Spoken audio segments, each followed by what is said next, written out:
ആദരണീയരായിരിക്കുന്ന എല്ലാ വിശിഷ്ട വ്യക്തിത്വങ്ങളും.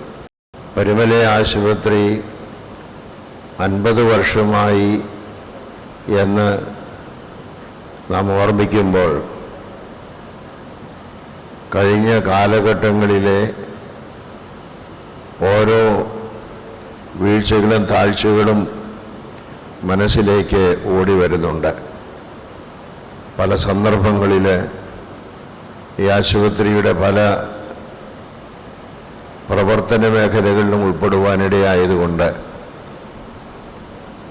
അതിന് ഏതെല്ലാം തരത്തിൽ പുരോഗതി ഉണ്ടാവാമെന്ന് ആഗ്രഹിക്കുകയും പ്രാർത്ഥിക്കുകയും ചെയ്ത പിതാക്കന്മാരുടെ കണ്ണീരിൻ്റെ ഫലമാണ് ഇന്ന് ഈ ആശുപത്രി ഏതാണ്ട് ഇന്ന് ഉദ്ഘാടനം ചെയ്തതോടുകൂടെ 37 ഡിപ്പാർട്ട്മെൻറ്റുകളിലായി ഏതാണ്ട് 160ഓളം ഡോക്ടർമാരുടെ സേവനം നമുക്ക് ഇവിടെ കിട്ടുന്നത് രീതിയിൽ ഉയർന്നിരിക്കുന്നത്. ഏതാണ്ട് 1860ഓളം സ്റ്റാഫ് അംഗങ്ങൾ ഇവിടെ പ്രവർത്തിക്കുന്നുണ്ട്. 300-ലധികം ഇൻപേഷ്യൻ്റ് ബെഡുകൾ നമുക്കിവിടെ ഉണ്ട്. ഒരു ദിവസം ശരാശരി 2000 ഔട്ട് പേഷ്യൻസ് ഉണ്ട്. ഒരു വർഷം ഈ ആശുപത്രി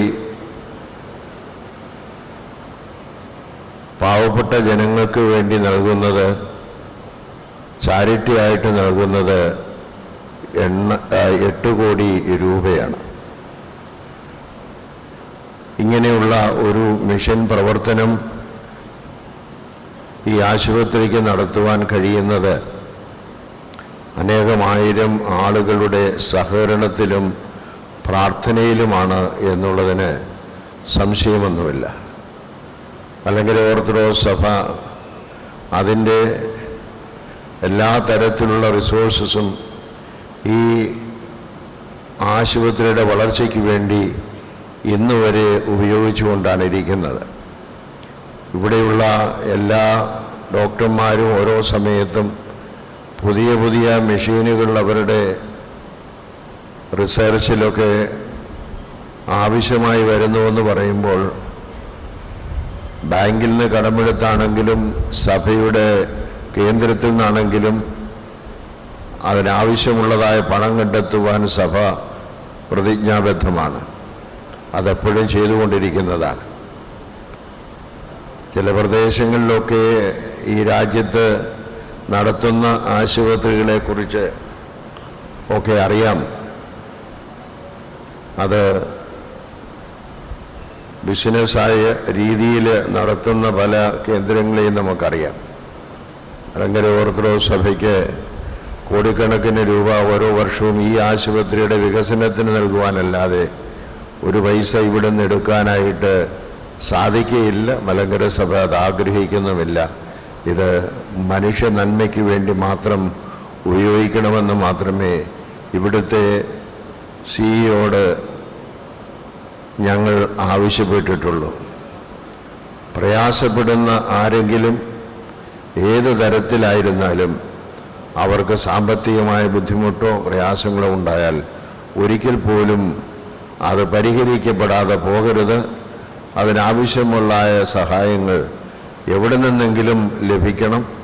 അതിവിടെയില്ലെങ്കിൽ മറ്റു തരത്തിൽ അത് സാധ്യമാകുവാൻ ഇടയാകും. അതിന് ആവശ്യമുള്ളപ്പോൾ സഭാകേന്ദ്രത്തിൽ ചോദിക്കാൻ തന്നെയാണ് അച്ഛനോട് പറഞ്ഞിരിക്കുന്നത്. അങ്ങനെയുള്ള ഒരു ശുശ്രൂഷയാണ് ഇവിടെ നടക്കുന്നത് എന്നുള്ളതിൽ മലങ്കര സഭയ്ക്ക് വലിയ അഭിമാനമുണ്ട്.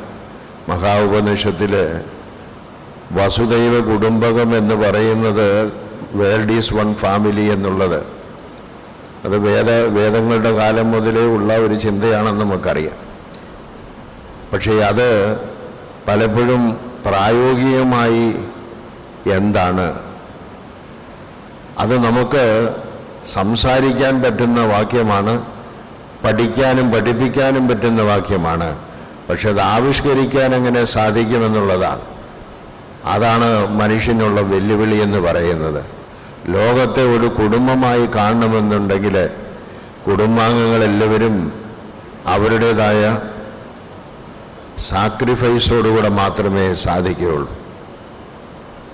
അതിന് തയ്യാറാകാതെ നമ്മൾ പഠിച്ചതുകൊണ്ടോ കാര്യമാവുകയില്ല. അതാണ് നമ്മുടെ ലോകത്തിൽ ഇന്ന് ആവശ്യമായിരിക്കുന്നത്.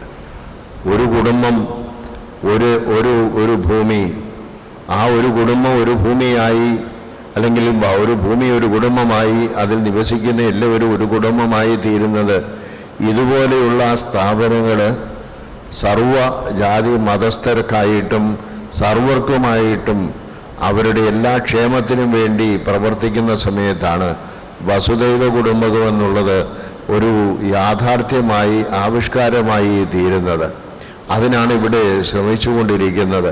നമുക്ക് കഷ്ടപ്പെടുന്നവരോ പ്രയാസപ്പെടുന്നവരോ ഇവിടെ വരുന്നതായ ആളുകളെല്ലാം ബഹുമാനപ്പെട്ട CEO MC പൗലോസച്ചൻ സ്വന്തം കുടുംബാംഗങ്ങളെപ്പോലെ കരുതി അവരോട് ഇടപെടുകയും പ്രവർത്തിക്കുകയും ചെയ്യുന്നു. ആരും ദുഃഖിച്ചുകൊണ്ടും പ്രയാസപ്പെട്ടുകൊണ്ടും ഇവിടുന്ന് കടന്നു പോകാൻ ഇടയാകരുത് എന്നുള്ളത് അച്ഛന് വളരെ നിർബന്ധമുള്ള കാര്യമാണ്. ആ രീതിയിൽ അത് ഭംഗിയായി നിർവഹിക്കുവാൻ അദ്ദേഹത്തിന് കഴിയുന്നുണ്ട് എന്നുള്ളതിൽ ഞാൻ വളരെയധികം സന്തോഷിക്കും. അതോടൊപ്പം തന്നെ 160 ഡോക്ടർമാരിവിടെയുണ്ട്, അതുപോലെ പാരാമെഡിക്കൽ സ്റ്റാഫുണ്ട്, മറ്റ് ശുശ്രൂഷകരെല്ലാവരും ഉണ്ട്, ഇവിടുത്തെ നേഴ്സസും മറ്റുള്ളവരും. ഞാൻ അനേക സന്ദർഭങ്ങളിലും ഈ ആശുപത്രിയിൽ വരുന്നതാണ്. ഇവിടെയുള്ള എല്ലാവരുമായിട്ടും അടുത്ത് പരിചയമുള്ളതായ വ്യക്തിയാണ്. വളരെയധികം സന്തോഷമുണ്ട്. ഇവിടുത്തെ ഡോക്ടർമാരും നേഴ്സുമാരുമെല്ലാം എത്രമാത്രം കമ്മിറ്റഡാണ് അവരുടെ ജോലിയോടെ എന്നുള്ളത്. അവർ ചെയ്യുന്ന ജോലി, അതിന് അവർക്ക് കിട്ടുന്ന ശമ്പളമോ അസൗകര്യങ്ങളോ ഒന്നുമല്ല കണക്കാക്കുന്നത്. അവർ ചെയ്യുന്ന ജോലി ഏറ്റവും കമ്മിറ്റഡായിട്ട് ചെയ്യുക എന്നുള്ളത് അവരുടെ ഒരു വലിയ നിഷ്ഠയായിട്ടാണ് ഞാൻ മനസ്സിലാക്കുന്നത്. അതിന് അനുഭവത്തിൽ നിന്നാണ് ഞാനത് ഉൾക്കൊണ്ടുകൊണ്ട് പറയുന്നത്. അങ്ങനെയുള്ള ഒരു പ്രവർത്തന ശൈലി ഇവിടെ ഉള്ളതുകൊണ്ട് ഒരിക്കലും നമുക്ക് പരാജയമുണ്ടാവില്ല. ഈ 50 വർഷം പിന്നിട്ടത് ദൈവത്തിൻ്റെ കരുതയിലും കരുണയിലുമാണ്. അതിനനുസരിച്ചുള്ളതായിരിക്കുന്ന ഒരു ദൈവസ്നേഹത്തിൻ്റെ പ്രകടനം അത് കാണിക്കുവാൻ ഈ ആശുപത്രിക്ക് കഴിയുന്നുണ്ട് എന്നുള്ളതിൽ നമുക്ക് ദൈവത്തെ മഹത്വപ്പെടുത്താം. കൂടുതൽ അതുപോലെയുള്ള പ്രവർത്തനങ്ങൾക്ക് നമുക്ക് ഇടയാകട്ടെ എന്ന് പ്രാർത്ഥിക്കാം. ഇന്ന് ഈ സമ്മേളനത്തിന് എല്ലാ തരത്തിലും ആദരണീയനായിരിക്കുന്ന PS ശ്രീധരൻപിള്ള സാറ് വന്നിരിക്കുന്നത് നമുക്ക് ഏറ്റവും സന്തോഷമുള്ള ഒരു കാര്യമാണ്. മലങ്കര സഭയെ വളരെയധികം സ്നേഹിക്കുന്ന ഒരു വ്യക്തി. ഞാൻ ഒരിക്കൽ പറയുകയുണ്ടായി, അദ്ദേഹം മലങ്കര സഭയുടെ ഒരു പുത്രനാണ്. അത് വെറുതെ ഞാൻ പറഞ്ഞതല്ല. അദ്ദേഹം ജനിച്ചു വളർന്ന വീടിൻ്റെ തൊട്ടടുത്തുള്ള വെൺമണിപ്പള്ളിയുടെ മുറ്റത്ത് കളിച്ചു വളർന്ന മനുഷ്യനാണ്. അതുകൊണ്ട് തന്നെയാണ് അദ്ദേഹത്തെ ആ തരത്തിൽ നമ്മൾ ബഹുമാനിക്കുകയും ആദരിക്കുകയും ചെയ്യുന്നതും. അദ്ദേഹത്തിന് സഭയോട് അതുപോലെയുള്ള അടുപ്പവും ബന്ധവുമുണ്ട് എന്നുള്ളത് നമുക്കറിയാം. വളരെ സന്തോഷമുണ്ട് അദ്ദേഹത്തെ ഈ പരിപാടിക്ക് സ്വീകരിക്കുന്നതിന്, ഇതിനെ ക്ഷണിക്കുന്നതിന്. നമുക്ക് ഏറ്റവും ഉത്തമ സുഹൃത്തായിരിക്കുന്ന അദ്ദേഹം മലങ്കര സഭയെ സംബന്ധിച്ചും ഒരു പുസ്തകം എഴുതിയിട്ടുണ്ട്. ഇതിനോടകം 237 പുസ്തകം എഴുതി പ്രസിദ്ധപ്പെടുത്തിയതിന് ശേഷം 238ാമത്തെ പുസ്തകം എഴുതിക്കൊണ്ടിരിക്കുന്ന അവസരമാണിത് എന്ന് എന്നോട് വ്യക്തിപരമായി പറയുകയുണ്ടായി. അപ്പോൾ ഈ സഭയെ സംബന്ധിച്ചൊരു പ്രകൃതിയിലും എല്ലാത്തിനെക്കുറിച്ചുമുണ്ട്. ഞാൻ അദ്ദേഹത്തിൻ്റെ വസതി സന്ദർശിക്കാൻ ഗോവയിൽ ഒരിക്കൽ കഴിഞ്ഞ കൊല്ലം പോയതായ സമയത്ത് അൽവാറിയൂസ് തിരുമേനിയുടെ ഓർമ്മയോടനുബന്ധിച്ച് പോയപ്പോൾ, ഏതായിരുന്നാലും ഞാനവിടെ ചെന്നപ്പോൾ എനിക്കും കിട്ടിയ ഒരവസരം അദ്ദേഹത്തിൻ്റെ ഒരു പുസ്തകം പ്രസിദ്ധപ്പെടുത്താനായിട്ട്. അതും ഒരു ഭാഗ്യമായി ഞാൻ കണക്കാക്കിയാണ്. അത്രമാത്രം സ്നേഹത്തോടെ നമ്മെ കരുതുകയും ഈ സഭയ്ക്ക് വേണ്ടി എല്ലായിടത്തും പറയുവാനും പ്രവർത്തിക്കുവാനും തയ്യാറാകുന്ന അദ്ദേഹം നമ്മുടെ സുഹൃത്താണ്. നമ്മുടെ അംഗത്തെപ്പോലെ നമ്മളോടൊപ്പം പ്രവർത്തിക്കുന്ന ആളാണ്. ഈ കുടുംബത്തിലെ അംഗമായി ഞങ്ങൾ അദ്ദേഹത്തെ മനസ്സിലാക്കുകയും അദ്ദേഹത്തിന് ഇതിൽ വന്ന് സംബന്ധിക്കാനിടയായി ഞങ്ങളുടെ ഹൃദയംഗമായ സ്വാഗതം വ്യക്തിപരമായി ഒരിക്കൽ കൂടി അർപ്പിച്ചുകൊണ്ട് എൻ്റെ അധ്യക്ഷ പ്രസംഗം അവസാനിപ്പിക്കുന്നു.